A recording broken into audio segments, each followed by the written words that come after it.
নমস্কার বন্ধুরা, নতুন ব্লগে আপনাদের সবাইকে স্বাগত জানাই। আশা করছি সবাই ভালো আছেন, যে যেখানে আছেন।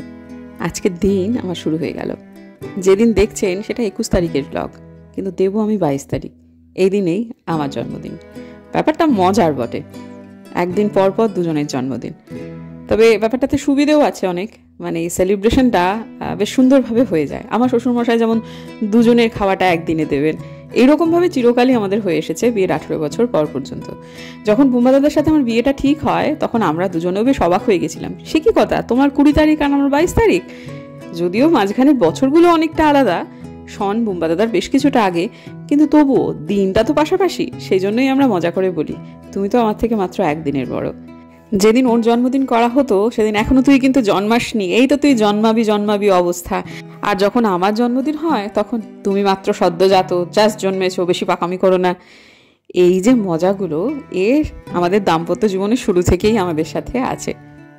যাই হোক, চলুন এবারে 21 তারিখে ফেরত আসা যাক। সকালটা খুব একটা ভালো শুরু হয়নি, মন মেজাজ খুব খারাপ হয়েছিল, কষ্ট হচ্ছিল। তারপর নিজেকে নিজে বুঝিয়ে নিয়েছি, এখন বোঝাতে পারি, আমার আগের মতো আর অসুবিধে হয় না। তো আমি ওই এসে ব্লগটা শুরু করতে দেরি হয়ে যাবে। একেবারে সকালে তো টুপুরের আজকে পরীক্ষা ছিল, তাকে তুলে দিতে গেছিলাম। এই ফেরত আসার পরই একটা ছোট্টখাটো অশান্তি হয়েছে। তো আমি সেখান থেকে নিজেকে, মনটাকে কিভাবে সরিয়ে দেওয়া যায় সেই আশায় ছিলাম এবং চেষ্টাতে আছি। তার থেকে মানে কাজের থেকে ভালো নিজের মনকে ডাইভার্ট করবার আর কোনো উপায় আমার জানা নেই। তাই সেইটাই আলটিমেটলি করতে শুরু করলাম এবং ব্লগটাকে সেরকমভাবেই শুরু করে দিলাম। নাহলে হয়তো বা ব্লগটা শুরু হতে আমার একটু দেরি হতো। তো যাই হোক, এখন যেটুকু আমার সকালবেলায় করণীয় সেটুকু তো করে নিয়েছি। এই যে কাজটা করে নিলাম, এরপর বরং আপনাদের সামনে আসতে পারবো, কারণ এখন আমার মনটা মোটামুটি ঠিকঠাক জায়গায় চলে এসেছে। আমি নিজেকে বুঝিয়ে নিতে পেরেছি, যা হয়েছে সেটা ভালোই হয়েছে, বাকি কারণে হয়েছে। উল্লাস, সকালবেলা লাল চা। আপনারা যেদিনকে এই ব্লগটা দেখবেন সেদিনকেই আমার জন্মদিন। দেখতে দেখতে বছর চলে যায় সত্যি। এই তো আগের বছরের জন্মদিন হলো, আবার একটা বছর বয়স বেড়ে গেল, অভিজ্ঞতা বাড়লো মানে অনেক ব্যাপারে প্রতিক্রিয়া কম দিতে শিখে গেছি। কি কারণে মানুষ প্রতিক্রিয়া দিচ্ছে বা ক্রিয়া করছে সেটাও বুঝতে পেরে গেছি। যেমন আমার শ্বশুরমশাই আজকে সকালবেলাতে ভীষণ রেগে গেছিলেন। আমার মেয়ে আজকে বাড়িতে স্কুল থেকে সরাসরি ফেরত আসছে না, সে আজকে বাস চেঞ্জ করে তার এক বন্ধুর বাড়িতে যাবে, রিয়া। মশাই খুব রিয়াক্ট করেছেন, মানে প্রচণ্ড। যখন টুকুর যাচ্ছিলেন তখন কিছু বলেননি, ফেরত আসার পরে সেই ক্ষেপে আগুন হয়ে গেছেন। তো আর উনি যখন প্রতিক্রিয়া দেন তখন না ভীষণ চিৎকার করেন।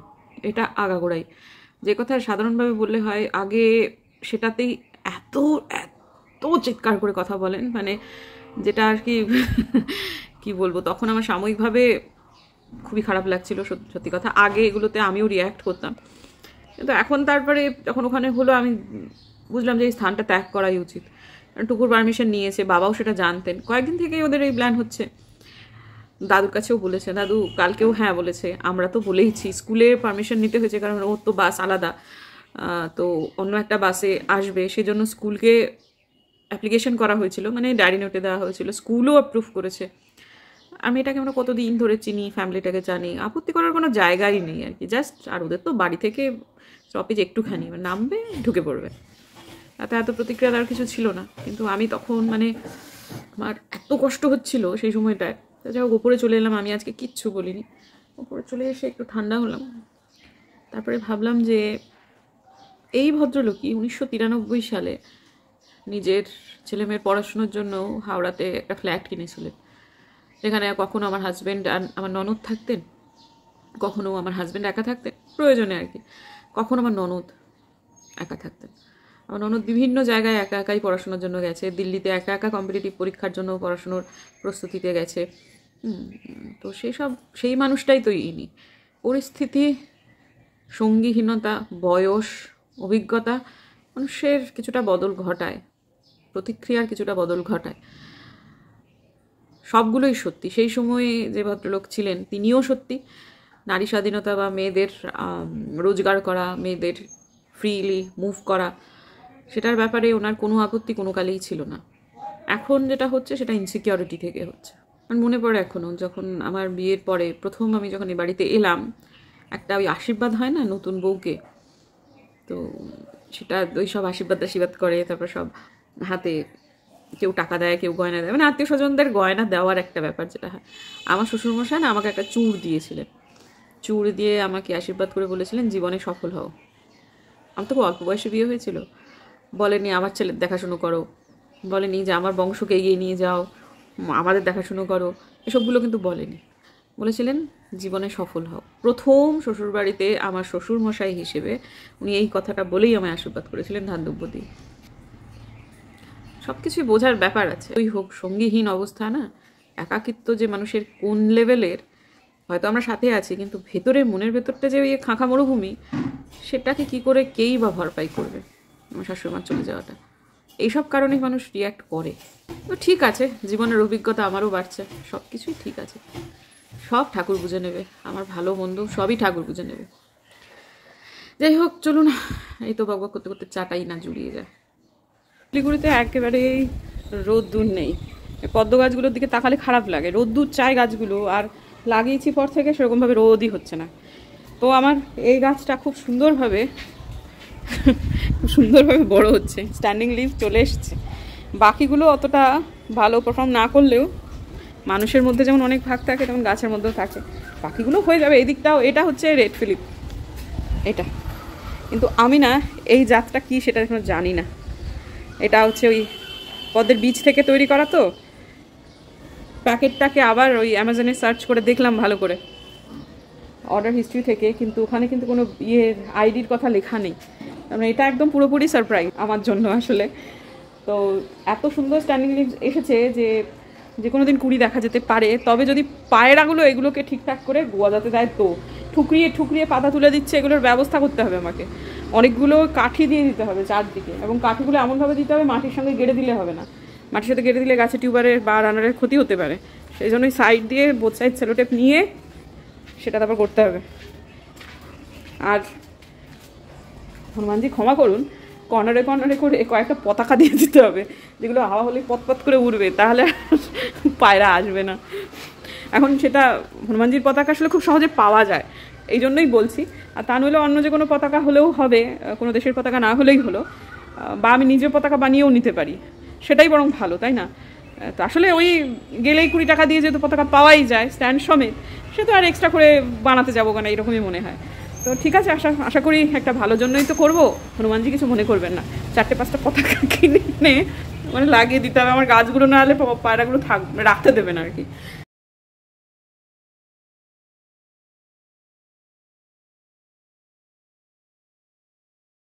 একেবারে ঘুটঘুট করছে অন্ধকার, কি করা যাবে এখন, এভাবে করেই আছি। বাইরে একদম আকাশটা ভীষণ মেঘলা, আলো নেই, আর আজকে ইলেকট্রিসিটির খুবই খারাপ অবস্থা এখানে শিলিগুড়িতে, বারবার যাচ্ছে আসছে। আর এখন যদি আলো জ্বালিয়ে বসে থাকি, তাহলে আবার যদি রাত্রিরে ইলেকট্রিসিটি না আসে, তখন যদি নিভে যায় তাহলে তো কেলেঙ্কারি হবে। অনেকদিন ওই মোমবাতি হ্যারিকেন ওসবগুলোর অভ্যেস নেই, তো সেটাই আসল কারণ। আর তারপরে আবার বোধিসত্ত্ববাবু চলে এসছেন, তিনি আমার ওখানে 2টো আলো জ্বালিয়েছেন, তাহলে তিনি কাজ করতে পারবেন না।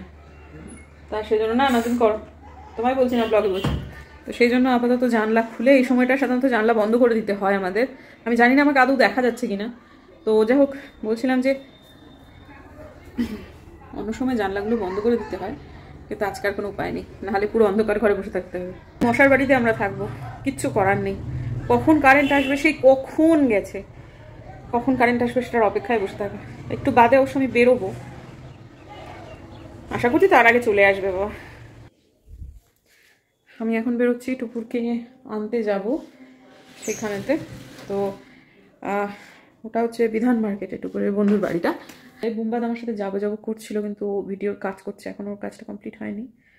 তা আমি চলে যাই টুকটুক করে, মেয়ের কাছে যাই, মেয়েকে নিয়ে তারপর বাড়ি চলে আসি। শুধু এইটুকুই কাজ, হাঁটবো না, একবারে বাড়ির সামনে থেকে রিক্সা নিয়ে চলে যাবো, আবার ওকে তুলে নিয়ে আবার ওই রিক্সাতেই ফেরত আসবো। নদী সুখবরটা দিয়ে দিল যাওয়ার আগে, গুড়ি গুড়ি বৃষ্টি পড়ছে। না, গুড়ি বৃষ্টি পড়লেও আমি ছাতা নিয়ে যাবো না, আমি ছাতা হারানোর জন্য বাবা।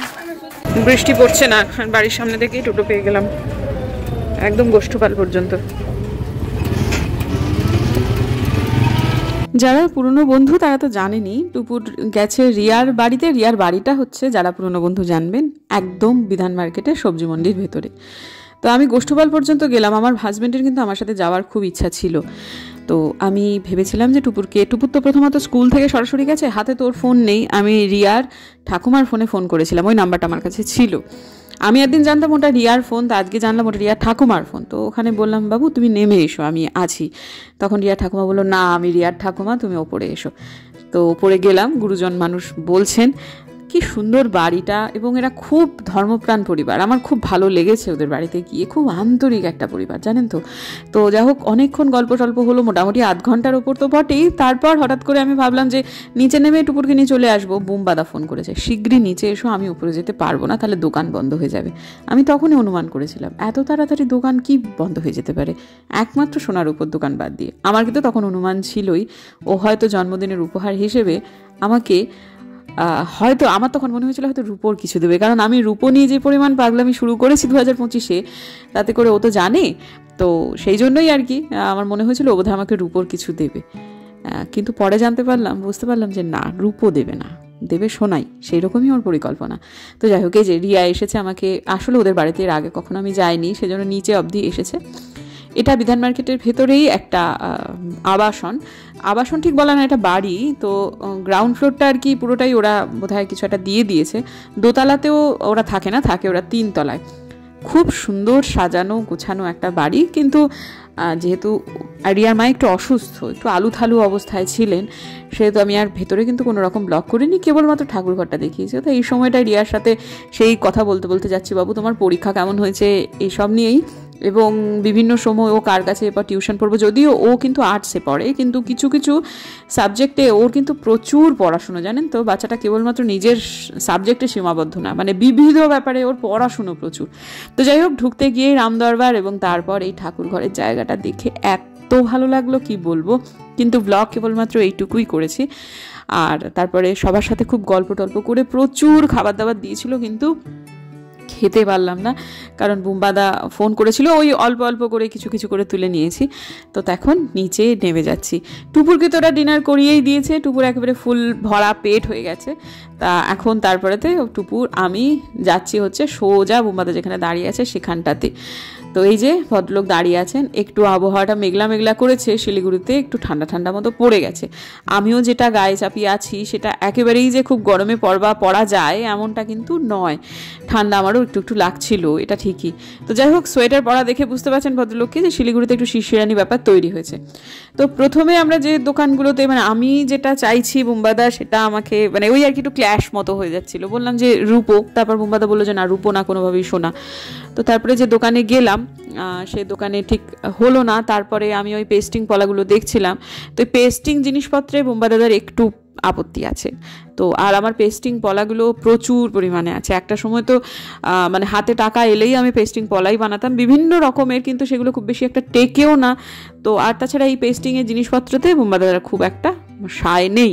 যদিও এই সময় দাঁড়িয়ে বাজেট যে খুব একটা বেশি তা নয়, কিন্তু যা আছে তাতেই পেস্টিং পলার একটু বেশি হয়ে যাবে বলে আমার মনে হয়। তো ঠিক আছে, আমার খুব ইচ্ছে ছিল সে যদি আমাকে একটা পলার নেকলেস দেয়, কিন্তু ওই যে সে ওই পেস্ট করা জিনিসপত্র এগুলো খুব একটা চায় না। আর আমারও এই ধরনের জিনিসের যা অভিজ্ঞতা, তাতে করে খুব একটা এগুলো না টেকে না, মানে ওই উঠে যায়, বেঁধে যায়, এগুলো হয়। তো তারপর আর একটা দোকানে গেলাম। দোকানে গিয়ে এটা পছন্দ হলো, সেটা হচ্ছে এই যে চোকার নেকলেস। আমার এই মতি দেওয়া জিনিসগুলো আমার খুব ভালো লাগছিল, তো লাগে অ্যাকচুয়ালি। তো সেটা বলার পর এই যে দোকানটা, সেটা হচ্ছে বিনায়ক জুয়েলার্স, একদম বিধান মার্কেটের মধ্যে, হলমার্কেটই কিন্তু জিনিসপত্র সমস্ত। ভদ্রলোকের ব্যবহারটা খুব ভালো। একটু আগে যেটা দেখছিলাম ওটাতে না নিচেতে ঝুল ছিল, আমার ওই ঝুলঝুল করা জিনিস আর ভাল লাগে না। একটা সময় ভাল লাগতো, কিন্তু এখন আর ওগুলো আমার ভাল লাগে না।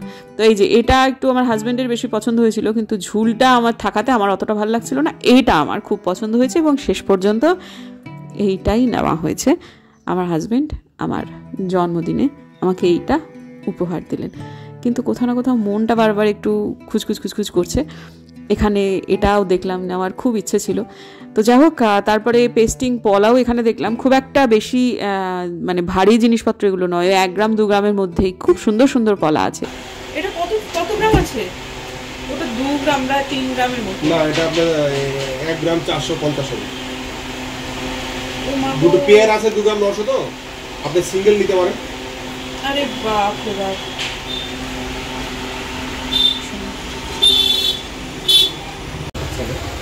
লাগানো সেট করে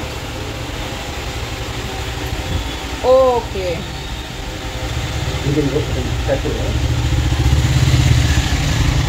পলা খুব পছন্দ হয়েছিল পলাটা, কিন্তু পলা অনেক আছে আমার, এটা ঠিকই।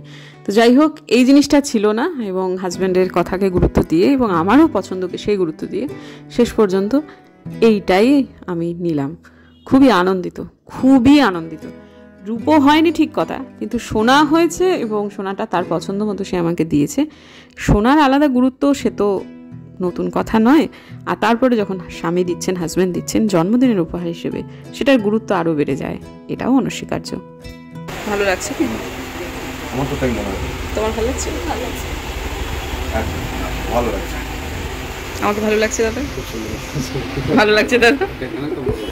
আপনাদের কেমন লাগছে জানাবেন।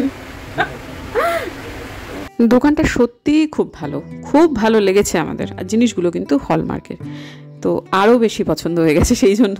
তো যাই হোক, রূপো একটু দেখতে ইচ্ছা হলো, সেই জন্য একটু রূপো জিনিসও দেখলাম। টুপুরের জন্য একটা ব্রেসলেট কিনবো ভাবলাম, কিন্তু মনে হলো যে না, এবারে বাড়ি আসতে হবে, আলপনা দিয়ে বেরিয়ে যাবে আমার শ্বশুরমশাই, তাহলে বাড়িতে একা থাকবেন। সেজন্য একটু তাড়াতাড়ি আমরা এটা না কিনেই আজকে চলে গেলাম। তবে এই দোকানটাকে জানা রইল, প্রচুর উপর ব্রেসলেটের কালেকশন আছে, সেটাও জেনে নিলাম।